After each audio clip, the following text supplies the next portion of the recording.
Hello friends. तो अभी हम लोग क्वेश्चन देख रहे हैं, क्वेश्चन नंबर 22। ये क्वेश्चन आपके board exam point of view से बहुत ही इंपॉर्टेंट है।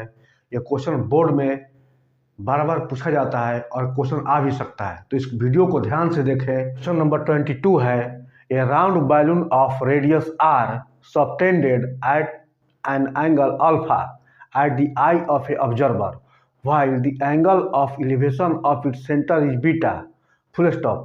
Prove that the height of the center of the balloon is r sin beta cosec alpha by 2।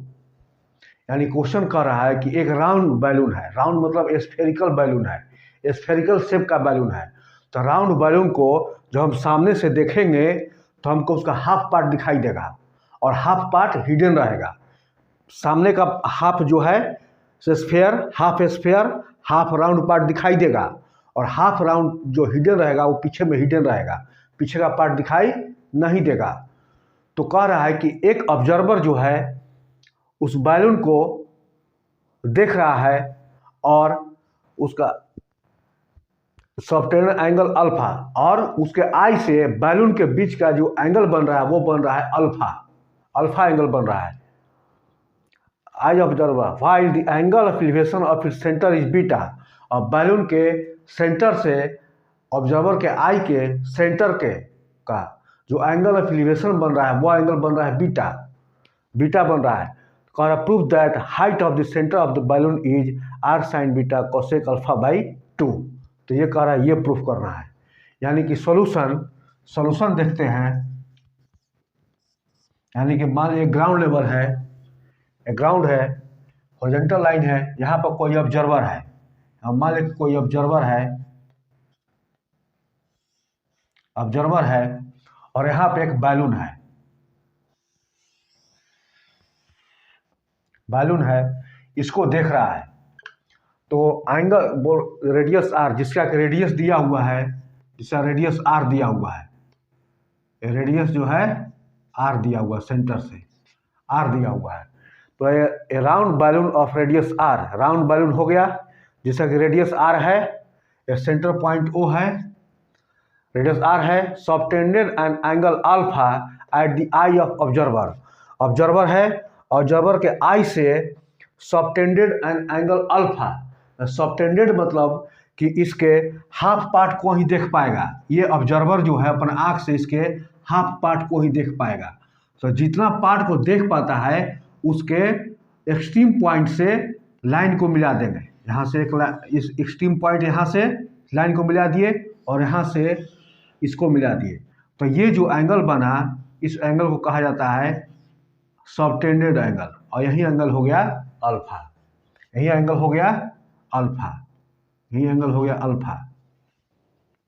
और इसको अगर इसको सेंटर से मिला देते हैं, लाइन को इसके आई से इसके सेंटर को मिला देते हैं, ऐसे सेंटर को मिला दिए, आई को सेंटर से मिला दिए, इसका सेंटर, इसके आई सेंटर ऑफ आई, तो ये एंगल हो जाएगा अल्फा बाई 2 और ये एंगल भी हो जाएगा अल्फा बाई 2, हाफ में डिवाइड हो जाएगा अल्फा, और टोटल एंगल हो गया अल्फा। फिर कह रहा है while the angle of elevation of its center is beta, और इसके बैलून के सेंटर का, आई के सेंटर से जो एंगल ऑफ एलिवेशन बन रहा है वह बन रहा है बीटा। यानी कि यहाँ से इसका हॉरिजॉन्टल, और ये हो गया एलिवेशन बनता है हॉरिजॉन्टल से, तो हॉरिजॉन्टल लाइन से ये एंगल हो गया बीटा। इसके सेंटर से, बैलून के सेंटर से, ऑब्जर्वर के आई के सेंटर से जो एंगल ऑफ एलिवेशन बन रहा है वो बन रहा है हॉरिजॉन्टल के साथ बीटा, हॉरिजॉन्टल लाइन के साथ बीटा बन रहा है। तो prove that the height of centre of balloon is R sine beta cosec alpha by 2। तो हम पॉइंट ले लेते हैं, ये ओ हो गया, ये हम ले लेते हैं पॉइंट ए और ये ले लेते हैं point B, O A B. तो हमको यहाँ पर एक राइट एंगल ट्रायंगल मिल रहा है ओ ए बी, जिसका कि एंगल हो गया बीटा। हमको दो ट्रायंगल मिल रहा है, एक triangle O A B right angle triangle, जो कि ये जो है 90 डिग्री है इसका एंगल, और एक देखिए यह हो गया ओ ए, ये पॉइंट सी और इसको लेते हैं डी। तो ओ ए सी ये एंगल कितना हो जाएगा, 90 डिग्री हो जाएगा, 90 डिग्री। क्योंकि ये रेडियस है, ये रेडियस है, सेंटर पॉइंट है, टेंजेंट लाइन, यहाँ से टेंजेंट लाइन जा रहा है सी पॉइंट पर, सी पॉइंट मिल रहा है टेंजेंट लाइन पर, तो जो रेडियस है टेंजेंट से जो क्रॉस करता है उस एंगल कितना होता है, 90 डिग्री होता है। सर्कल में हम लोग पढ़े हैं, सर्कल में कि रेडियस को एक टेंजेंशियल लाइन क्रॉस करता है तो उससे इंटरसेक्शन पॉइंट पर जो एंगल बनता है वो कितना होता है, 90 डिग्री होता है। तो हमारा ओ सी ए एक राइट एंगल ट्रायंगल बन गया और ओ ए बी एक राइट एंगल ट्रायंगल बन गया। तो यहाँ पर हम देख, यहाँ पर angle O A B equal to हो जाएगा beta, O A B equal to beta, और angle C A D is equal to alpha, C A D is equal to हो गया alpha, alpha, and angle C A O is equal to angle O A D is equal to alpha by 2, C A O is equal to O A D is equal to alpha by 2 हो जाएगा। अब हम लोग देखेंगे in triangle, हम देखेंगे in triangle C O A O, C A O, in triangle C A O right angle triangle है, तो ये हमारा बेस हो जाएगा और ये परपेंडिकुलर हो जाएगा। तो हम यहाँ पर देखेंगे कि ये एंगल दिया हुआ है अल्फा बाई 2, तो यहाँ पर हम लेते हैं cosec, cosec alpha by 2, cosec alpha by 2 जो इक्वल टू हमारा एच बाई पी होता है, एच बाई पी। तो एच हमारा हो गया ओ ए, तो hypotenuse by perpendicular equal to O A by O C. Cosec alpha by 2 equal to हो जाएगा हाइपोटेनस, ए ओ हाइपोटेनस हो गया, ओ सी परपेंडिकुलर हो गया, और ए सी बेस हो गया, H by P equal to O A by O C. Then cosec alpha by 2 equal to O A, O C equal to R दिया हुआ है, then O A equal to R cosec alpha by 2। ये first एक equation आ गया, हमारा ओ A निकल गया, triangle O A B beta दिया हुआ है, हमको ओ ए मालूम है और ए बी और ओ बी नहीं मालूम है। तो ए बी नहीं मालूम है और ओ बी, पी नहीं मालूम है और बी नहीं मालूम है, हमको एच हाइपोटेनस मालूम है और एंगल मालूम है बीटा। तो कौन सा ट्रिग्नोमेट्रिक रेशियो है अप्लाई करेंगे यहाँ पर, तो साइन बीटा इक्वल टू, हमको ओ ए बी में हमको ए बी बेस नहीं दिया हुआ है, ओ बी नहीं मालूम है, सिर्फ हमको हाइपोटेनस मालूम है, ए ओ मालूम है और एंगल बीटा मालूम है। तो कौन सा ट्रिग्नोमेट्रिक रेशियो अप्लाई करेंगे यहाँ पर, sine beta equal to P by H. तो sine beta equal to P by H, perpendicular by hypotenuse, perpendicular हो जाएगा ओ बी बाई ओ ए। अब ओ ए हमको मालूम है, या O B equal to O A sine beta, और O B equal to O A हमारा आया हुआ है यहाँ पर आर कॉसेक अल्फा बाई 2, तो इसका वैल्यू यहाँ रख देंगे, तो हो जाएगा sine beta R cosec alpha by 2। O A का वैल्यू यहाँ से रख दिया यहाँ पर, आर कॉसेक अल्फा बाई 2, या O B equal to R sine beta cosec alpha by 2। यही हमको प्रूफ करना था, height of centre of balloon के सेंटर का हॉरिजॉन्टल से हाइट जो होगा वो होगा R sine beta cosec alpha by 2। तो ये प्रूव्ड हो गया।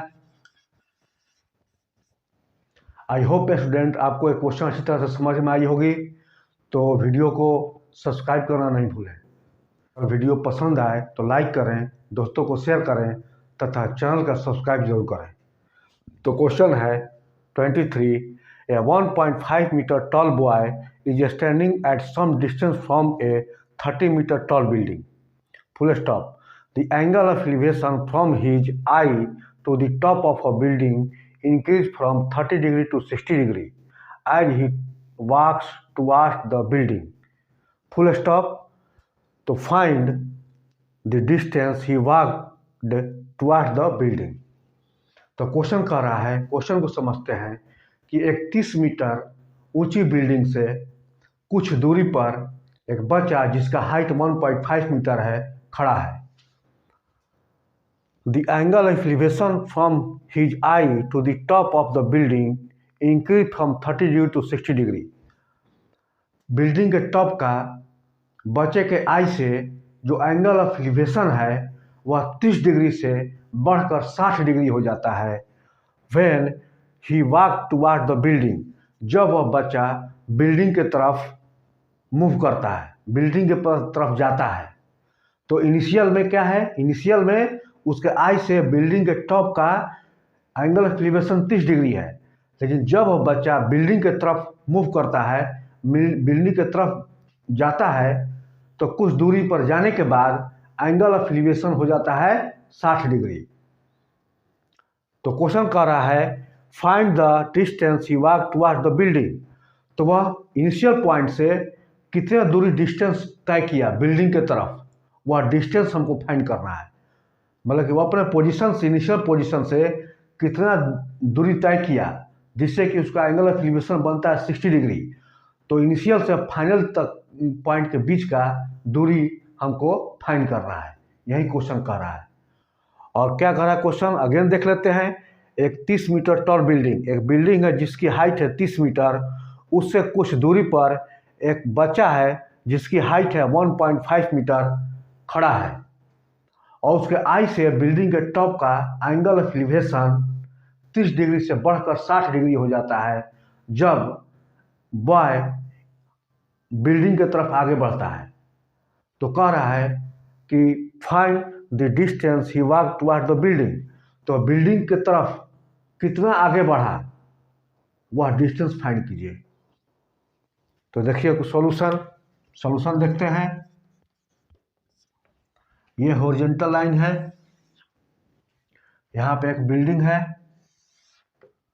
मान ले ए बी, जिस बिल्डिंग का हाइट है उनको दिया हुआ है 30 मीटर 30 मीटर। ये बिल्डिंग ए बी है जिसकी हाइट है 30 मीटर, और यहाँ पर एक बॉय है, यहाँ पर एक बॉय है जिसका हाइट दिया हुआ है 1.5 मीटर 1.5 मीटर। सी डी एक बॉय है जिसका हाइट दिया है 1.5 मीटर। इसके आई से, इस बिल्डिंग के टॉप का, इसके आई से एंगल ऑफ एलिवेशन बनता है 30 डिग्री। एंगल ऑफ एलिवेशन बनता है 30 डिग्री 30 डिग्री। बच्चा यहाँ से, ये बॉय यहाँ से चल के कुछ दूरी पर जाता है बिल्डिंग के तरफ, यहाँ से बिल्डिंग के तरफ मूव कर रहा है टुवार्ड्स द बिल्डिंग, यहाँ से बिल्डिंग के तरफ मूव कर रहा है। तो कुछ डिस्टेंस के बाद जब यहाँ पे आ जाता है, जब बॉय का पोजीशन यहाँ पर हो जाता है, इस पॉइंट पे हो जाता है, मतलब कि ई एफ, जब बॉय का पोजीशन सी डी से ई एफ पर हो जाता है, तब ये बिल्डिंग के टॉप का एंगल ऑफ एलिवेशन जो बनता है वो बनता है 60 डिग्री। एंगल ऑफ एलिवेशन जो बनता है वो बनता है 60 degree. Angle of elevation 60 degree बनता है। तो find the distance he walk toward the building. तो ये बॉय इनिशियल पोजीशन से फाइनल पोजीशन तक आया यहाँ पर, तो ये डिस्टेंस डी एफ को हमको फाइंड करना है, सी ई को हमको फाइंड करना है। तो ये डिस्टेंस हमको फाइंड करना है कि बॉय बिल्डिंग के तरफ कितना दूरी तय किया, बिल्डिंग के तरफ कितना दूरी तय किया जिससे कि उसका एंगल ऑफ एलिवेशन 60 डिग्री बनता है। तो वो डिस्टेंस फाइंड करना है, मतलब सी सी ई दूरी फाइंड कर रहा है, C E equal to D F हमको फाइंड करना है, ये दूरी फाइंड कर रहा है, ये दूरी फाइंड कर रहा है। तो देखिए यहाँ पर हमको C D equal to E F हो जाएगा। सी डी इनिशियल पोजिशन है बॉय का, सी डी जो है बॉय का इनिशियल पोजिशन है, और ई एफ जो है बॉय का फाइनल पोजिशन है। तो हाइट तो सेम रहेगा बॉय का, तो C D equal to E F हो जाएगा। तो सी डी इक्वल टू हो जाएगा E F equal to 1.5 metre हो जाएगा। और यहाँ पर ई एफ, और ये पॉइंट हो गया ई एफ, ये जी ले लेते हैं, और जी बी भी सेम रहेगा। C D equal to E F equal to 1.5 metre, या C D equal to G B equal to 1.5 metre. C D equal to G B, ये भी क्या होगा, सेम होगा, जी बी, ये भी 1.5 मीटर होगा। तो अब हमको दो ट्रायंगल मिल रहा है, राइट एंगल ट्रायंगल। एक मिल रहा है ए सी जी, एक राइट एंगल ए सी जी, और एक मिला है ए ई जी, ए ई जी। तो सबसे पहले देखते हैं हम लोग इन ट्रायंगल ए सी जी। तो in triangle A C G tan 30 equal to A G divided by C G, A G divide by C G, P by B. तो हमारा हो जाएगा ए जी इक्वल टू हो जाएगा ए जी हो गया 30 minus 1.5 divide by C G divide by C G. तो C G equal to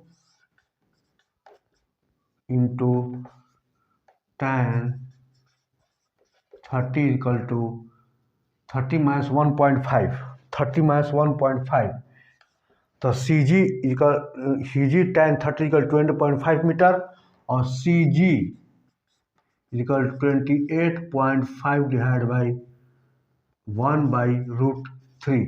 tan 30 का मान होता है 1/√3, सी जी गुने 1/√3 इक्वल टू 28.5, या सी जी बराबर 28.5 into √3।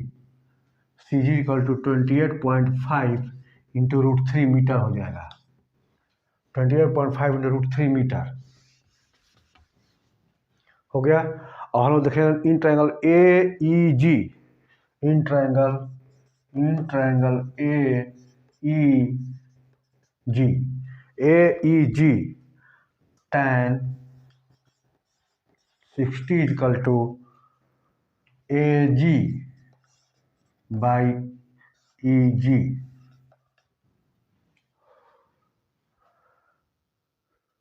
A G by E G, या tan 60 के मान √3 इक्वल टू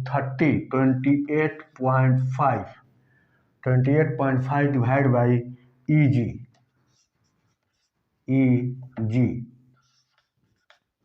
या ई जी इक्वल टू हो जाएगा, या E G equal to 28.5 by √3, 28.5 by √3। Now हमको सी जी मालूम है, ई जी मालूम है, तो सी निकल जाएगा। तो सी ई हम लिखेंगे यहाँ पर C E equal to C G minus E G. देखिए सी जी हमको मालूम चल गया, सी जी है 28.5 इंटू √3, और ई जी हमको मालूम हो गया 28.5 बाई √3। तो क्या करेंगे स्टूडेंट्स, हम सी ई निकाल सकते हैं, सी जी माइनस ई जी बराबर सी ई हो जाएगा। तो C E equal to C G minus E G हो जाएगा, सी जी माइनस ई जी। तो अब यहाँ पर सी जी का वैल्यू रख देंगे 28.5 गुने √3 minus E is equal to 28.5/√3। अब देखिए इसका जो हो गया हमारा एलसीएम हो जाएगा √3, ये 28.5 इंटू 3 माइनस 28.5 बराबर 28.5 इंटू 3 माइनस 1 2 डिवाइड बाई √3 बराबर 28.5 into 2 into √3 divide by √3 into √3। इसको रेशनलाइज कर दिए, √2 है तो √3 इंटू √3, ऊपर में √3 मल्टीप्लाई कर दिए और नीचे भी √3 मल्टीप्लाई कर दिए, तो इसको रेशनलाइज कर दिए। तो रेशनलाइज कर दिए तो हमारा वैल्यू आ जाएगा CE is equal to 28.5 into 2 into √3 divide by 3। तो ये हो जाएगा 5 2 जा 10 0 1 8 2 जा 16 1 17 7 1 2 2 जा 4 8 5, ये 57 इंटू √3 बाई 3, 57 इंटू √3 बाई 3 बराबर 57 √3 by 3।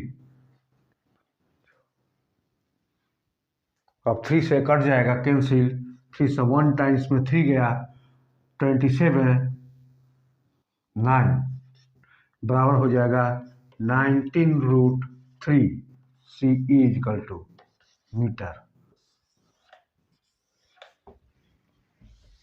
C equal to 19√3 metre, यही आंसर हो जाएगा।